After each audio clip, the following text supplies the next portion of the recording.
মানুষের অন্তরে নাই। আছে লোভ লালসা, আছে ঘৃণ মনোভাব।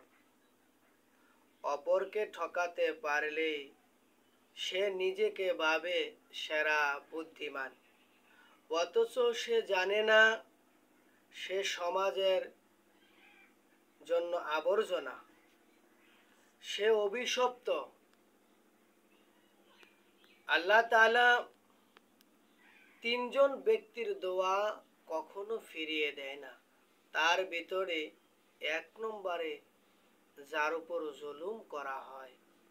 আল্লাহ বলেন, যার উপর জুলুম করা হয়, ওই ঠকে যাওয়া ব্যক্তি, জুলুমের শিকারের ব্যক্তি যখন মহান আল্লাহ তাআলার দরবারে দুটো হাত বাড়াইয়া ফরিয়াদ করে, আল্লাহ, অমুক ব্যক্তি অন্যায়ভাবে আমার উপর জুলুম করেছে, আমার সরলতার সুযোগ নিয়ে প্রতারণা করেছে। ওই ব্যক্তি যখন বলবে, আল্লাহ, আমি এর বিচার চাই, সাথে সাথে যে জুলুম করেছে, আল্লাহ এবং তার বন্ধু মুহাম্মদ রাসূলুল্লাহ সাল্লাল্লাহু আলাইহি সাল্লাম এর কথা সত্য, ধ্বংস হয়ে যাবে, নিশ্চিহ্ন হয়ে যাবে।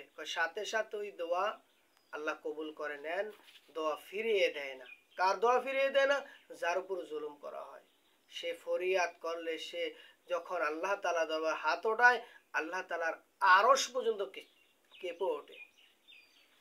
যারা জুলুম করেছে তারা সাথে সাথে আল্লাহ একদিন আগে অথবা দুদিন পরে একেবারে ধ্বংস করে দিবেন, শেষ করে দিবেন, দাফন করে দিবেন। তাই আমরা অপরের উপর জুলুম করা থেকে, নির্যাতন করা থেকে নিজেকে বাঁচাবো, আহলে পরিবারকে বাঁচাবো। সবাই ভালো থাকবো, যাতে করে যেভাবে চললে আল্লাহ এবং তার রাসূল খুশি, ওভাবে আমাদের চলতে হবে।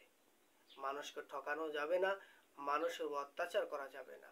আল্লাহ আমাদের প্রত্যেককে কবুল করুন।